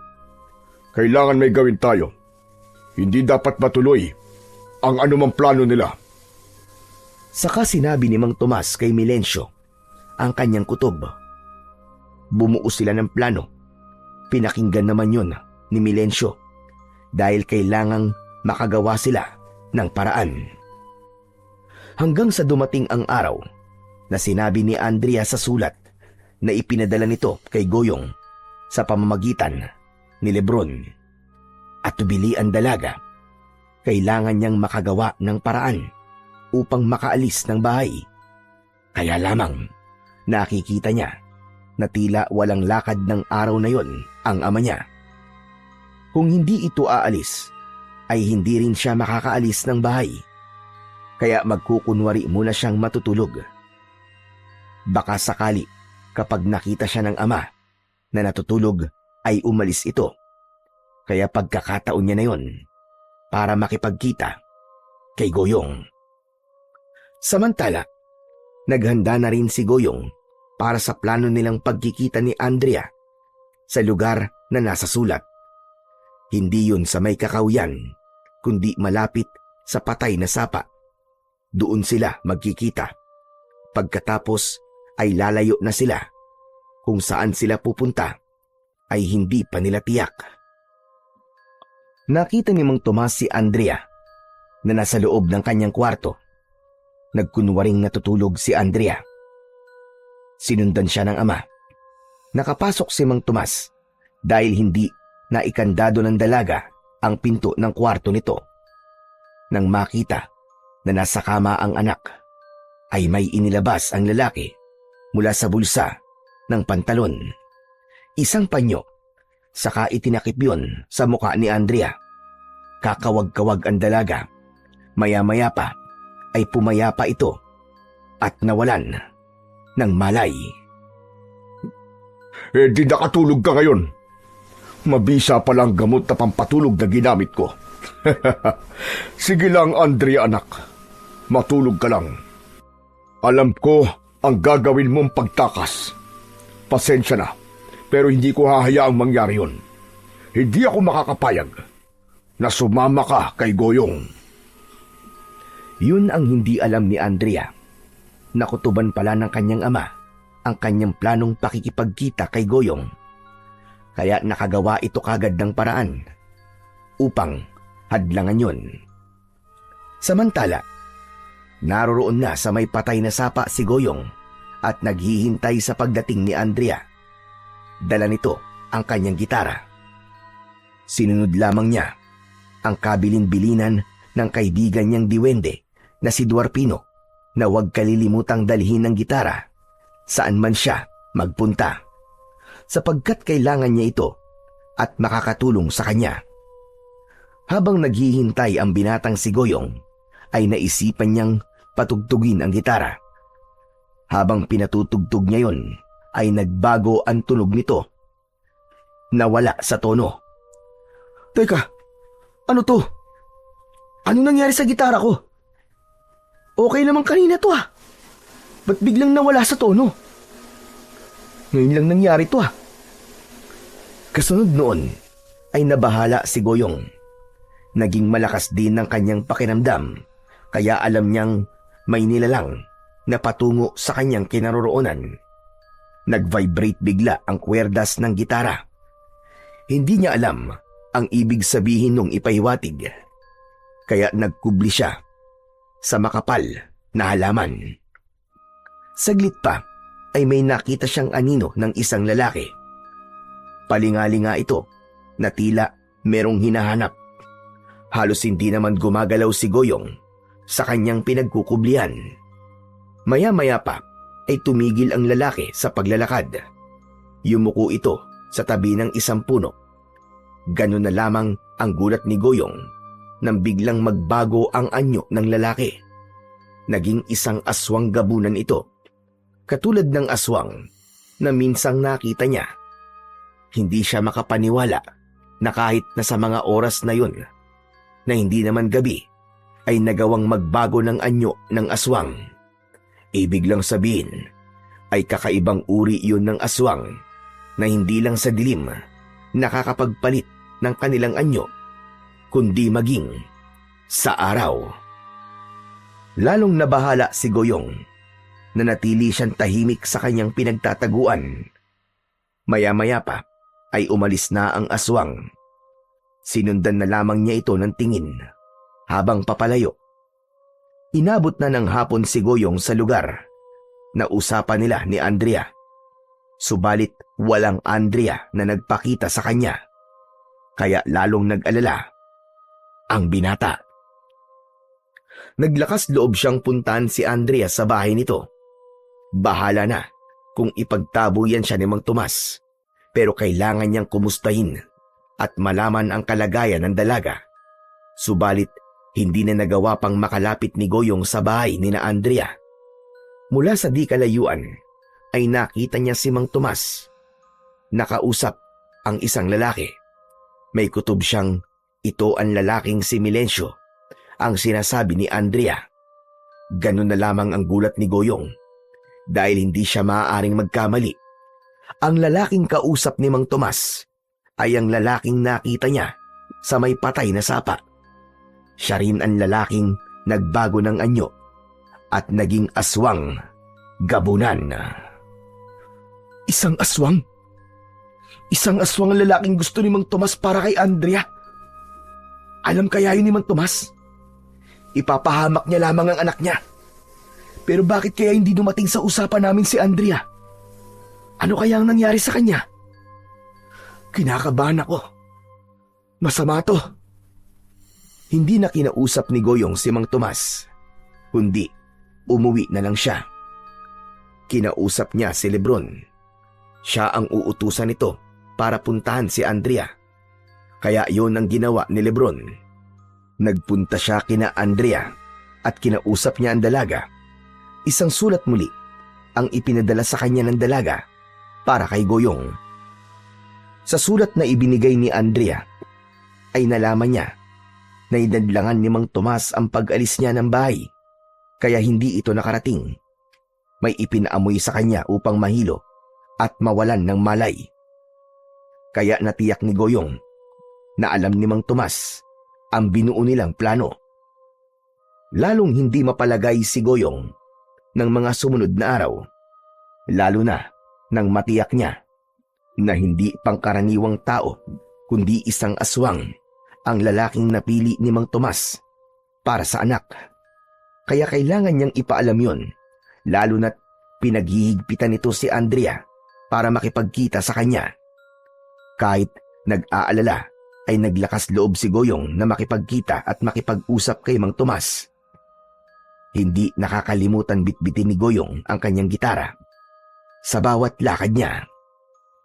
Ang kapal din naman talaga ng mukha mo para humarap pa sa akin, ano? Akala mo yata ay hindi ko alam ang plano niyo ni Andrea. Mang Tomas, wag na po kayo magalit. Di naman po natuloy yun eh. Tama lang na hindi natuloy ang kalokohan niyo. Saka hindi ko yung papayagan. Hindi ka bagay sa anak ko. Kanino po ba siya nababagay? Sa lalaking sinasabi niyo? Kay Milencio? Oo, siya ang karapat-dapat sa anak ko. Nagkakamali po kayo. Dahil hindi rin siya karapat-dapat kay Andrea. Ipapahamak niyo lamang siya kapag pinilit niyong gusto niyo. At sino ka para sabihin sa akin yan? Alam ko ang tunay niyang pagkatao, Mang Tomas. Hindi niyo siya dapat pinagkakatiwalaan. Isa siyang aswang. Isang aswang gabunan. Ano? Ano ba sinasabi mo? Gusto ba siyang pasamain sa akin para ikaw ang piliin ko, ha, Goyong? Huwag kang baliw. Hindi mapapasayo ang anak ko. Itaga mo yan sa bato. Pero Mang Tomas, totoo po sinasabi ko. Pwede ba, Goyong? Huwag ka na lang makialam. Umalis ka na. Wala akong panahon sa mga sasabihin mo. Sa halip na magpasalamat si Mang Tomas kay Goyong, ay lalo lamang itong nagalit sa binata. Kaya umuwi si Goyong na masama ang loob. Nasabi niya sa kanyang lola ang tungkol doon. Huwag ka na lang kasing makialam. Kung gusto ni Tomas na sa isang aswang ipakasal ang anak niya, di pabayaan mo. Lola, kapag ginawa ko po yun, para ko na rin pong ipinahamak si Andrea. Pero wala ka nang magagawa, apo. Meron po, Lola. Kahit ano gagawin ko, ililigtas ko si Andrea sa tiyak na kapahamakan. Kahit ang tatay niya, haharapin ko. Basta't wala lang masamang mangyari kay Andrea. Huwag kang magpadalos-dalos sa binabalak mo, Goyong. Ilalagay mo lang ang sarili mo sa peligro. Lola, hindi ako pababayaan ng gitara ko. Tutulungan niya ako. Nasisira na ba ang ulo mo, ha, Goyong? Naririnig mo ba sinasabi mo? Anong tutulungan ka ng gitara? Anong magagawa ng gitara na yan sa problema mo at sa magiging kapalaran ni Andrea? Lola, para sabihin ko sa inyo, hindi na po ito isang pangkaraniwang gitara na lamang. Kaya alam ko matutulungan niya ako para iligtas ang babaeng mahal ko. Hindi ganap na maunawaan ni Lola Paloma ang mga sinasabi ng apo. pero alam niyang nasa tamang pag-iisip pa rin ito. Isa pa, wala pa ring alam ang matanda sa mga nangyari dahil hindi pa niya naikikwento sa kanyang lola. Samantala, agad na kinausap ni Mang Tomas si Milencio. Ipinaalam nito ang sinabi ni Goyong. Kung ganun, alam na niya, Mang Tomas. Oo, alam na ng binatang yun ang iyong lihim. Ang pagiging aswang gabunan. Hindi lang naman ako ang aswang kundi maging ikaw din. At si Andrea, kailangan magkaroon siya ng asawang aswang gabunan upang masalinan siya ng pagiging aswang sa aming pagdiniig. Kaya nga ikaw ang nais ko para sa aking anak. Isang aswang gabunan na siyang magpapatuloy ng ating lahi. Ang anak kong si Andrea ang siyang kasangkapan na dapat mapunlaan ng binhi ng aswang na magpapatuloy ng ating lahi. Ikaw ang lalaking yun na magpupula sa aking anak. Nararapat magpatuloy ang lahi nating mga gabunan para hindi tuluyang maubos. Dahil may nakakaalam na ng ating lihim, kailangan mawala siya sa landas bago pa malaman ng ibang taga rito sa baryo. Baka mamaya niyan hindi matuloy ang ating plano. Saka magugulo ang balak natin, Mang Tomas. Kaya ako nang bala kay Goyong. Pero gayong gabi, hindi ko nahihintayin pang makasal kayo ng anak ko, Milencio. Ipapaubaya ko na siya sa'yo. Gawin mong nararapat upang mapunlaan siya at nang magpatuloy na ang lahi nating mga gabunan. Sa utos ni Mang Tomas, ay binigyan niya na ng permiso si Milencio upang masipingan si Andrea. Hahayaan niya nang may mamagitan dito kahit hindi pa sila nakakasal. Kaya lamang, nang puntahan ni Milencio sa kwarto ang dalaga, ay wala roon si Andrea. Nasalisihan sila ng dalaga. Agad niyang ipinaalam yon kay Mang Tomas. Galit na galit ang lalaki. Hindi ito maaari! Sinuway ako ni Andrea. Hindi siya pwedeng sumama sa lalaking yun. Lalo na ang magkaroon sila ng kaugnayan at may mangyari sa kanila ni Goyong. Para lang sa isang aswang gabunan si Andrea. Siya ang magpapatuloy ng aming lahi! Samantala, naroon na sa bahay ni Goyong si Andrea. Gulat na gulat pa ang binata nang biglang dumating ang dalagang si Andrea sa bahay nila. Wala ng mga sandaling yun sina Lola Paloma at Lebron dahil may pinuntahan ang dalawa. Goyong! Goyong, tulungan mo ako. Nakikiusap ako sa'yo. Ba't nandito ka, Andrea? Ituloy na natin ang plano. Kung talagang mahal mo ako, samahan mo ako. Ilalayo mo ako rito. Oo, Andrea. Dahil hindi ko rin nahayaang mapunta ka sa isang aswang na kagaya ni Milencio. Hindi ko rin kaya, Goyong. Lalo na't may nalaman ako. Hindi lang si Milencio ang aswang. Maging ang itay ko. Naitago niya sa akin yun na matagal na panahon. Ano ka mo? Aswang din ang itay mo? Oo, Goyong. At gusto niyang gamitin ang katawan ko para magpatuloy ang lahing aswang sa pamamagitan ni Milencio sa pagpupunla ng binhi sa akin. Anak ng teteng, oo. Gagawin kang palayan ng mga susunod na aswang? Oo, Goyong. Kaya si Milencio ang gusto niya para sa akin. Kung ganun, teka, aswang ka rin ba, Andrea? Ewan ko. Hindi ko alam, Goyong. Pero ayoko ng pinaplano nila. Mas gugustuhin ko pang mamatay na lang ako kaysa gamitin nila ako para magpatuloy ang lahing gabunan. Goyong, nakikiusap ako. Tulungan mo akong makalayo. Ikaw lang ang pag-asa ko. Bagamat may pagdududa sa damdamin si Goyong, umiral pa rin ang pagmamahal niya kay Andrea. Kaya agad niyang kinuha ang kanyang gitara bago sila umalis at ilayo si Andrea. Teka, sandali. Bakit kailangan dali mo pa ang gitara na yan? Importante sa akin to, Andrea. Kailangan ko to para sa ating kaligtasan. Bahala ka na nga. O tara na, kailangan na nating umalis dito. Baka masundan nila tayo.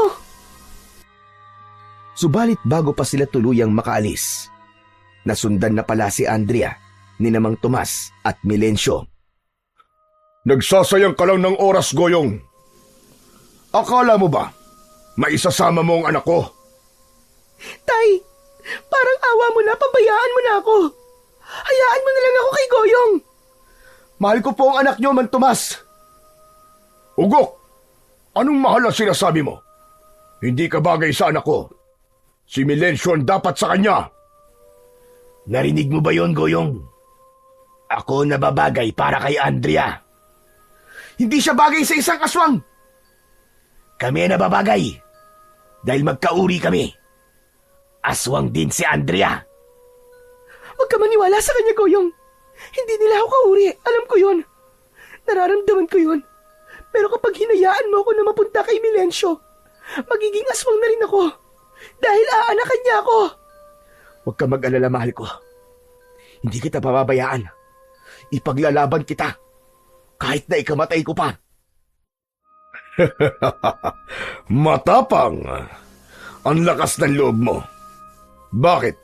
May pagmamalaki ka ba? Kapag nakita mo kung anong klase ng nilalang ang gusto mong hamunin, baka mataranta ka. Milencio, gusto yata ng hambog na ito na subukan tayo. Kaya pagbigyan natin. Biglang nagbago ang itsura ni Mang Tomas at Milencio.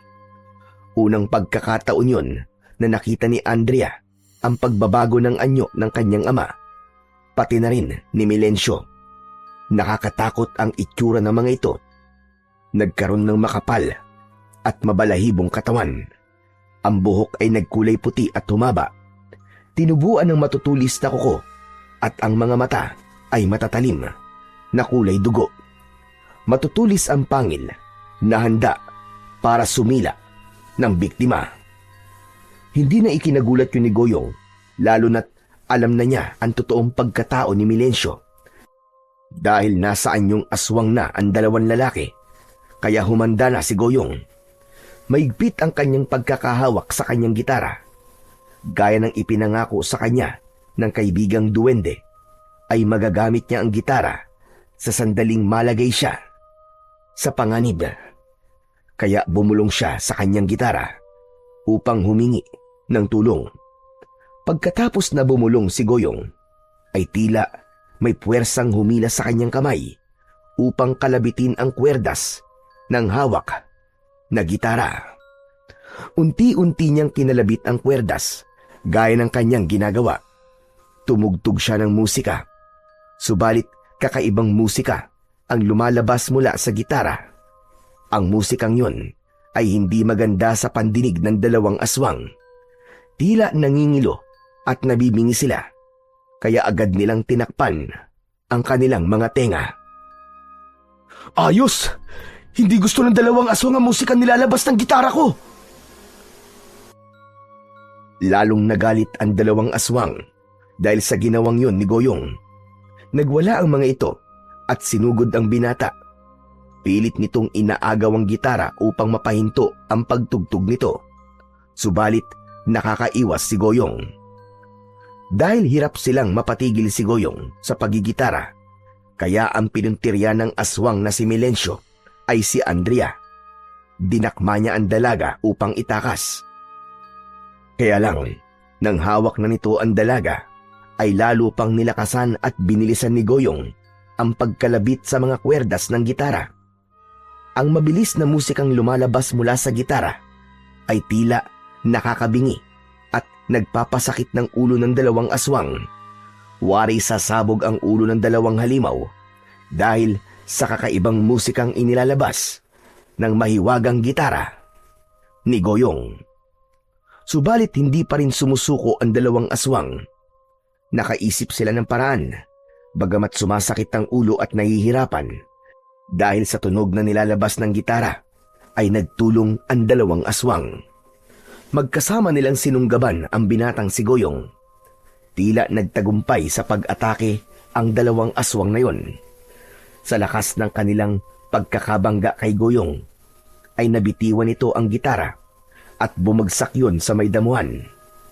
Huminto ang pagtugtog ng gitara, kaya pagkakataon na nila yon para sunggabang muli si Goyong at ibigay sa binata ang magiging wakas nito. Kaya lamang, muling tumugtog ang gitara, mas mabilis at mas kakaiba ang tunog na inilalabas nito. Napatingin si Goyong sa gitarang bumagsak sa lupa.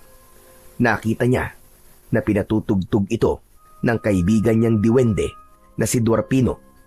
Siya ang kumakalabit sa gitara. Nakatingin kay Goyong at nakangiti pa ang diwende. Dahil sa tunog na yon, minsan pa'y hindi mapakali ang dalawang aswang. Iba yung pananakit ng kanilang ulo ang nararamdaman ng mga ito na parabang sasabog na. Habang kinakalabit ng diwende ang kwerdas ng gitara. Hindi nila kaya ang tunog mula sa gitara. Agad na lumapit si Goyong kay Duarpino. Kinuha niya ang gitara at ipinagpatuloy ang pagtugtog nito. Sa patuloy na pagpapatugtog ng gitara ay iba yung pananakit ang ulo ang nararamdaman ng dalawang aswang. Hirap na silang makakilos sa hindi maipaliwanag na nararamdaman. Hanggang unti-unti ay tila lumuluwa na ang mata ng dalawang aswang. Maya-maya pa ay tuluyan nang lumuwa ito. Kasunod, ang tila paggalaw ng ulo nila na tila ba lumulobo. Matindi ang pagkakahawak ng dalawang aswang sa kanilang lumalaking ulo. Maya-maya pa ay hindi na napigilan ang paglaki ng ulo ng dalawang halimaw hanggang sa tuluyan ng sumabog ito na parabang pumutok na bulkan. Kasunod ay ang pagsambulat ng utak nito sa damuhan. Sa katila lasing na nagpasuray-suray ang katawan ng dalawang aswang hanggang tuluyan ng nabuwal. Bumagsak ang katawan ng dalawang aswang na wala ng buhay. Sabog ang kanilang ulo. Natutulala at hindi makapaniwala si Andrea sa kanyang nasaksihan. Maya-maya pa ay bumalik na sa dating anyo ang dalawang aswang. Awa ang naramdaman niya nang makita ang bangkay ng kanyang ama. Lumapit dito si Andrea at umiyak sa harap ng kanyang walang buhay na tatay. Nasabog ang ulo. Nakita rin pala ni na Lola Paloma at Lebron ang mga pangyayari. Maging sila ay hindi makapaniwala sa mga eksenang yon. Nilapitan ng maglola si Goyong na walang kibo habang hawak ang kanyang mahiwagang gitara. Apo, ayos ka lang ba? Nasaktan ka ba, Apo? Anip, ang gastig ng gitara mo, kuya. Kakaiba. Pumatay ng aswang ang kakaibang musika galing sa iyong gitara. Ang kaibigan kong diwende. Siya ang dahilan ng lahat ng pambihirang nangyari sa aking gitara. Binigyan niya ng pambihirang kakayahan ng gitara dahil alam niyang kailangan mo yon, Apo. Opo, Lola Paloma. Lumapit sila kay Andrea upang magpakita ng pakikiramay. Humingi naman ng tawad si Goyong sa dalaga. Wala kang dapat na ihingi ng tawad, Goyong. Wala kang kasalanan. Pero dahil sa akin, wala na si Mang Tomas, Andrea. Nangyari to sa itay ko. Dahil ito ang buhay na kanyang pinili. Nakakalungkot man ang sinapit niya. Pero kung hindi ito nangyari, baka ako naman ang napahamak. Tama ka, Andrea. Dahil nga iba ang ibig mangyari ng itay mo. Gusto niyang gamitin ka niya para palaganapin ang kasamaan. Walang anumang hinanakit si Andrea kay Goyong. Ang tanging hiniling na lamang ng dalaga ay mailibing ng maayos si Mang Tomas, maging si Milencio. Kaya nagtulong-tulong sila upang maibaon sa lupa ang bangkay ng dalawang aswang. Tapos na ang problemang kinatatakutan ni Andrea. Kaya lamang, naroon pa rin sa puso niya ang takot at pagkabahala. Dahil hindi niya tiyak sa kanyang sarili kung siya ba ay katulad rin ng kanyang amang si Mang Tomas na may dugo rin ng isang aswang gabunan. Kung may dugo nga siyang aswang, magustuhan pa kaya siya ni Goyong? O baka nalalapit na rin ang kanyang kamatayan sa kamay mismo ng lalaking kanyang napupusuan? Subalit ang mga tanong na yon sa isipan ni Andrea ay nagkaroon ng kasagutan dahil sa kaibigan diwende ni Goyong Ipinakilala ng binata kay Andrea si Duarpino. Subalit ikinagulat ni Goyong ang sinabi ng diwende. Ang totoo, Goyong, matagal ko na siyang kilala. Siya ang dahilan kung bakit kailangan kitang tulungan at pinagkatiwalaang bigyan ng kapangyarihan ang iyong gitara. Ano? Anong ibig mo sabihin, Duarpino? Dahil yun kay Andrea, sa aking anak. Namangha at hindi makapaniwala si Andrea sa sinabi na yon ni Duarpino. Ano? Anak mo ko? Oo, kaya ginawa ko ang lahat para matulungan ka sa pamamagitan ni Goyong. Dinitalye ni Duarpino ang dahilan kung bakit niya naging anak si Andrea.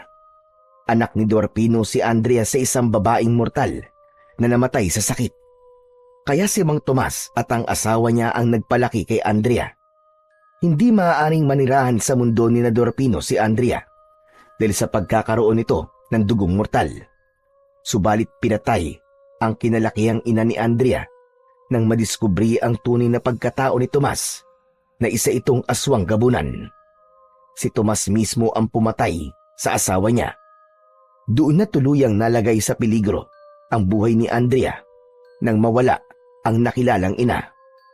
Hindi rin akalain ni Duarpino na pagpaplanuhang ipakasal ni Tomas si Andrea sa isang aswang gabunan. Yun nga ay kay Milencio. Kaya sa tulong ni Goyong na sinusubaybayan ni Duarpino ay nakaligtas si Andrea sa tiyak na kapahamakan dahil na rin sa pagmamahal nito sa dalaga. Sa pamamagitan ng lihim na yon na nalaman ni Andrea, lalo niyang hindi pinanghinayangan ng naging kamatayan ng kinamulatang ama sapagkat ito pala ang pumatay sa kanyang nakilalang ina. Ngayon ay malaya na si Andrea sa kasamaan ng kampon ng kadiliman. Kasama niya na ngayon si Goyong at may basbas ang kanilang magiging relasyon ng tunay nitong ama na si Duarpino. Kaligayahan para sa kanilang magiging pagsasama na ligtas sa kabuktutan ng mga nilalang na ang gawain ay magpalaganap ng kasamaan at kadiliman. Hindi kailanman magtatagumpay ang gawaing kasamaan sapagkat laging makakagawa ng kaparaanan ang panig ng kabutihan upang magtagumpay. Sa pamamagitan nito ng mga taong nagmamahal sa kapayapaan at may puso para tumulong sa kanyang kapwa.